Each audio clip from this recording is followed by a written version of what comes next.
बादशाह दरवेश गुरु गोबिंद सिंह, बादशाह दरवेश गुरु गोबिंद सिंह, बादशाह दरवेश गुरु गोबिंद सिंह, बादशाह दरवेश गुरु गोबिंद सिंह, बादशाह बादशाह।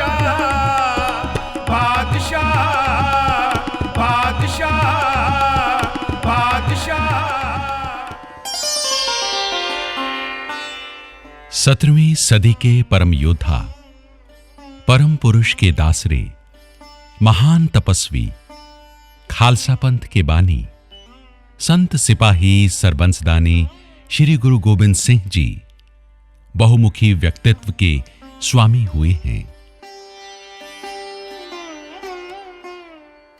9वें गुरु श्री गुरु तेग बहादुर साहिब जब मानवता के कल्याण हेतु परिवार सहित पूर्वी भारत की तरफ जब सिक्खी प्रचार एवं तीर्थ स्थानों की यात्रा हेतु जा रहे थे, तो 9वें पातशाह परिवार समेत माता नानकी जी, महल गुजरी जी एवं उनके भ्राता भाई कृपाल चंद जी को पुरातन नगर जो पाटलिपुत्र के नाम से प्रसिद्ध था, नगर में निवास करने का आदेश देकर आगे रवाना हो गए। ये नगर अब पटना शहर के नाम से प्रसिद्ध है।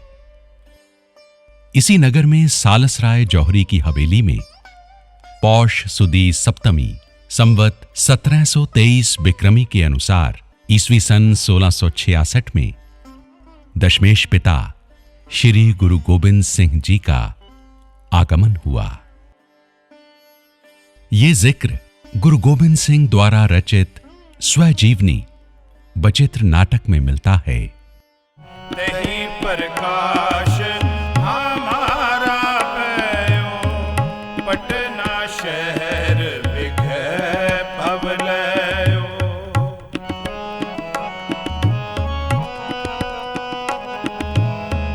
पटना शहर विघ्न भवलयो, तेहि प्रकाश हमारा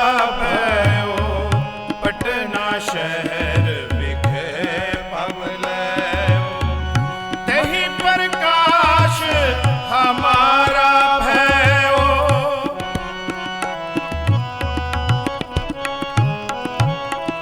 तेहि प्रकाश हमारा भयो, पटना शहर विघ्न भवलयो। मदर देश हमको ले आए, पात पात दयन दुलराए, पात पात दयन दुलराए। तेहि प्रकाश हमारा भयो, पटना शहर विघ्न भवलयो। तेहि प्रकाश हमारा भयो, पटना शहर विघ्न भवलयो। तेहि प्रकाश हमारा भयो, पटना शहर विघ्न भवलयो।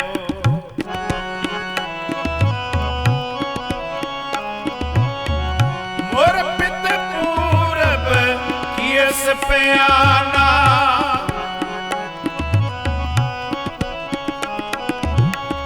मोर पित पूरब कियस प्याना। भात भात के तीर्थ नाना, जब ही जात त्रिवेणी भय, पुण्य दान दिन कर्तव्य तय।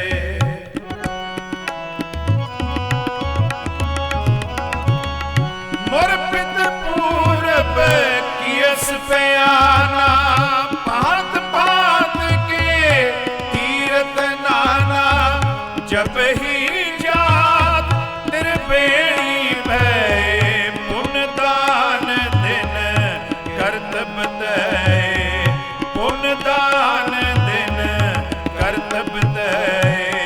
तेहि प्रकाश हमारा भयो, पटना शहर विघ्न भवलयो। तेहि प्रकाश हमारा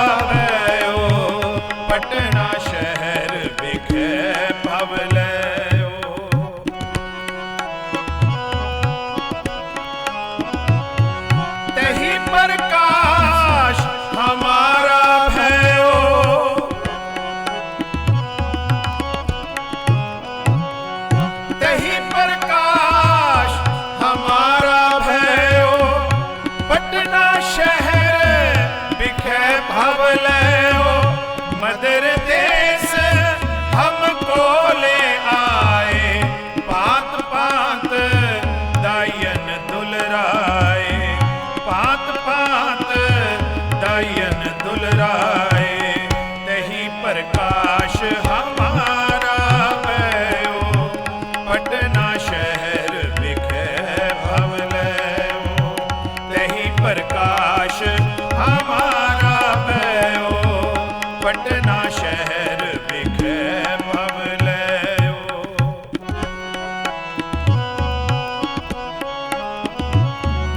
कीनी अनक बात तन रक्षा,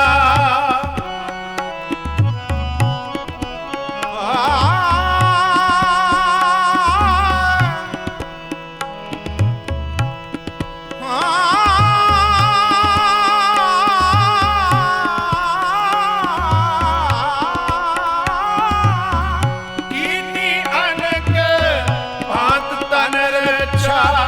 दीनी बात बात की शिक्षा, जब हम धर्म कर्म मोह आए। देवलोक तब पिता सिधाए, देवलोक तब पिता सिधाए। तही प्रकाश हमारा भयो, पटना शहर बिखे भवलयो। तही प्रकाश हमारा भयो, पटना शहर बिखे भवलयो। तही प्रकाश हमारा भयो, तही प्रकाश हमारा भयो। तही प्रकाश हमारा भयो, तही प्रकाश हमारा भयो। पटना शहर बिखे भवलयो, पटना शहर बिखे भवलयो। पटना शहर बिखे भवलयो, पटना शहर बिखे भवलयो। तही प्रकाश हमारा भयो, पटना शहर बिखे भवलयो। तही प्रकाश हमारा भयो, पटना शहर बिखे भवलयो। पटना शहर बिखे भवलयो।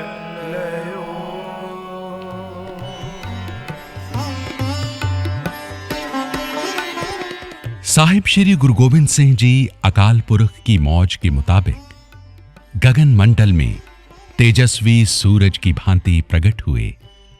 अज्ञानता पलायन कर गई और चारों तरफ इलाही नूर फैल गया। माता गुजरी जी की कोख से दशम पातशाह के अवतार लेने से सालसराय जौहरी की हवेली को भाग लग गए। ये स्थान गुरुद्वारा जन्म स्थान श्री गुरु गोविंद सिंह जी, तख्त श्री हरिमंदिर जी, पटना साहिब के नाम से प्रसिद्ध हो गया।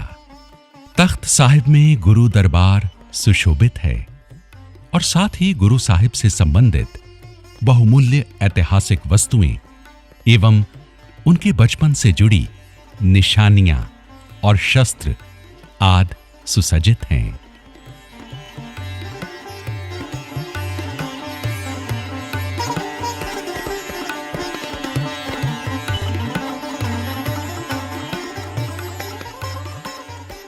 दशमेश आगमन का शुभ संदेश जब पिता श्री गुरु तेग बहादुर जी को प्राप्त हुआ,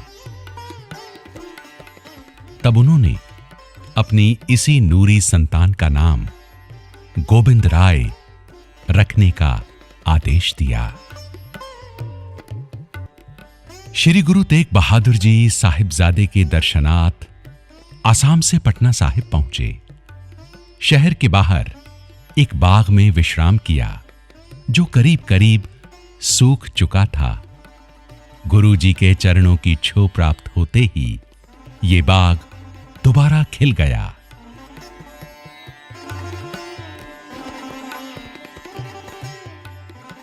बाग के मालिक नवाब रहीम खान और करीम खान ने ये बाग गुरु जी के नाम कर दिया।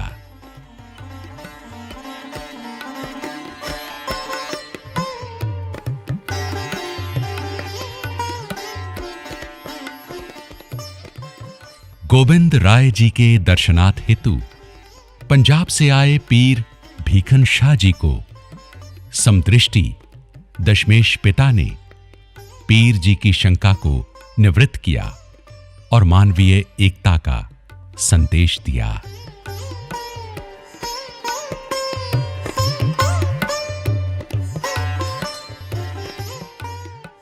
बाल गोविंद राय जी का बचपन प्रारंभिक समय में पटना नगर में सादिक व कल्याणकारी लीलाओं में व्यतीत हुआ। आप निवास स्थान पर बने कुएं पर बाल साथियों समेत खेलने जाते। अब यह ऐतिहासिक कुआं तख्त श्री पटना साहिब में सुशोभित है।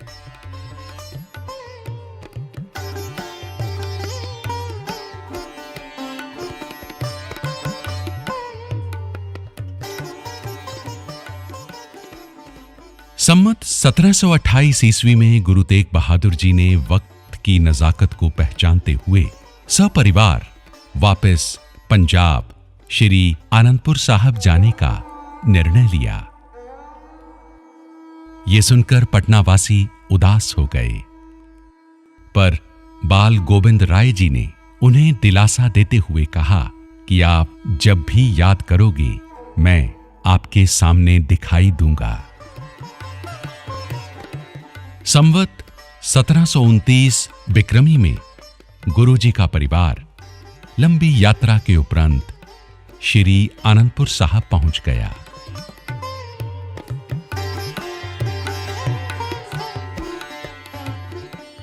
बाल गोविंद राय जी ने यहां माता पिता का प्यार दुलार प्राप्त किया। उनकी शिक्षा दीक्षा भी यहीं पर हुई। आप पंजाबी, ब्रिज, फारसी और अन्य भाषाओं के भी ज्ञाता हो गए। साथ साथ घुड़सवारी में माहिर हो गए। हिंदुस्तान में यह समय उस वक्त के हुक्मरान औरंगजेब का था, जो जबरदस्ती लोगों का धर्म परिवर्तन करवाने में तत्पर था। इस कहर से भयभीत पंडितों के नुमाइंदे पंडित कृपाराम की विनती को परवान करते हुए अपने साथियों सहित धर्म की रक्षा हेतु 9वें गुरु श्री गुरु तेग बहादुर जी ने बलिदान यात्रा आरंभ की। संवत 1732 बिक्रमी में आप दिल्ली के चांदनी चौक में अपने 3 साथियों भाई सतीदास जी, भाई दयाला जी और भाई मतीदास जी की शहीदी के बाद तिलक जंजू की रक्षा हेतु कुर्बान हो गए। जब हम तरम करम मोह आए, देवलोक तब पिता सिधाए। गुरु तेग बहादुर जी की शहीदी के बाद उनके हुक्मानुसार बाल गोविंद राय जी को मार्ग शीर्ष सदी 3 संवत 1732 को गुरगद्दी पर बिठाया गया। गुरु जी की महिमा चारों दिशाओं में होने लगी। दर्शन अभिलाषी श्री आनंदपुर साहिब पहुंचने लगे और यथाशक्ति भेंटें भी अर्पित करने लगे। संवत 1742 विक्रमी में नाहन के राजा मेदिनी प्रकाश ने गुरुजी को अपने नगर में पधारने हेतु विनय पत्र भेजा। गुरु साहिब जी का परिवार एवं अन्य सिंह घुड़सवारों समेत इस पहाड़ी इलाके से गुजरते हुए यमुना नदी के किनारे पहुंचे। ये नदी मानो हिमाचल की पहाड़ियों के चरण छूकर निकल रही थी। पांव टिक्यो सतगुरु को आनंदपुर ते आए, नाम तरियो इम पावटा सब देसन प्रगटा। ये नगर पौंटा साहिब के नाम से जाना जाने लगा। श्री पौंटा साहिब नगर विश्व में प्रसिद्ध हो गया। ये स्थान धर्म प्रचार, विद्या, हुनर, शस्त्र विद्या और वीर रस से भरपूर चमत्कारों का केंद्र बन गया। गुरु साहिब जी की राजा मेदिनी प्रकाश से निकटता देखकर बाकी पहाड़ी राजे विरोधी हो गए। गुरु साहिब की पहली लड़ाई भंगानी क्षेत्र में हुई, जिसमें गुरु साहिब ने विजय प्राप्त की। ये वाक्य 16 बैसाख 1746 विक्रमी का है। दूर अंदेशी गुरुजी भंगानी के युद्ध के बाद आनंदपुर साहिब आ गए। आनंदपुर साहिब में गुरु साहिब ने राग दरबार, वीर रसी दरबार सजाने आरंभ किए। आप रागों के भी ज्ञाता थे और रागों में बानी भी उच्चारण की। आप कीर्तन दरबार करवाते और संगतों की विनती स्वीकार कर जब खुद कीर्तन करते और अकाल पुरख के साथ एक सुर हो जाते।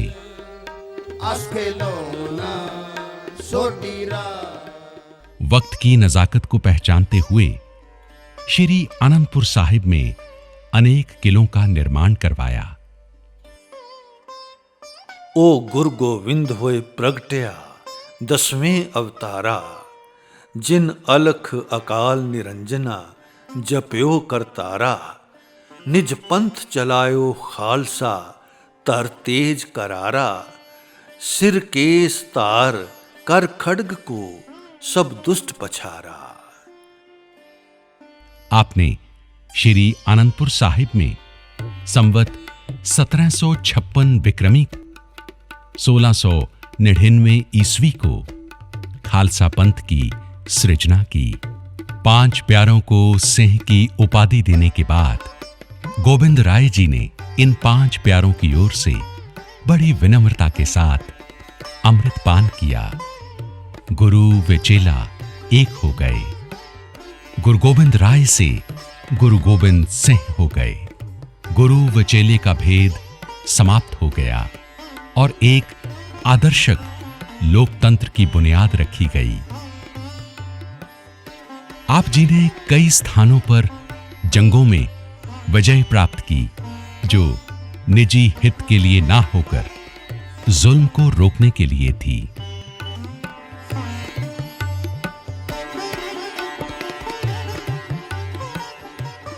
सरबंसदानी गुरु जी के 2 बड़े साहिबजादे बाबा अजीत सिंह जी व बाबा जुझार सिंह जी चमकौर की गढ़ी में शहीद हो गए और छोटे साहिबजादे बाबा जोरावर सिंह व बाबा फतेह सिंह जी को सूबा सरहंद ने गिरफ्तार कर नीवों में चिनवाकर शहीद कर दिया। आपकी माता जी भी पंच तत्व में लीन हो गई। देह सिवा बर मोहे है, शुभ कर्मन ते कब हूं न टरों। ना डरों अरसों जब जाए लरों, निश्चय कर अपनी जीत करों। और सिख हों अपने ही मन को, एह लालच हों गुण तो उचरों। जब आव की औध निदान बने, अत ही रन में तब जूझ मरो। श्री मुक्तसर साहिब की आखिरी जंग फतेह करने के बाद आप जी ने तख्त श्री दमदमा साहिब तलवंडी साबोकी में श्री गुरु ग्रंथ साहिब जी की रचना भाई मनी सिंह जी को लिखारी थाप कर करवाई। पावन स्वरूप में श्री गुरु तेग बहादुर जी की बानी भी शामिल हो गई। पावन श्री गुरु ग्रंथ साहिब जी के 4 उतारे बाबा दीप सिंह जी ने तैयार किए।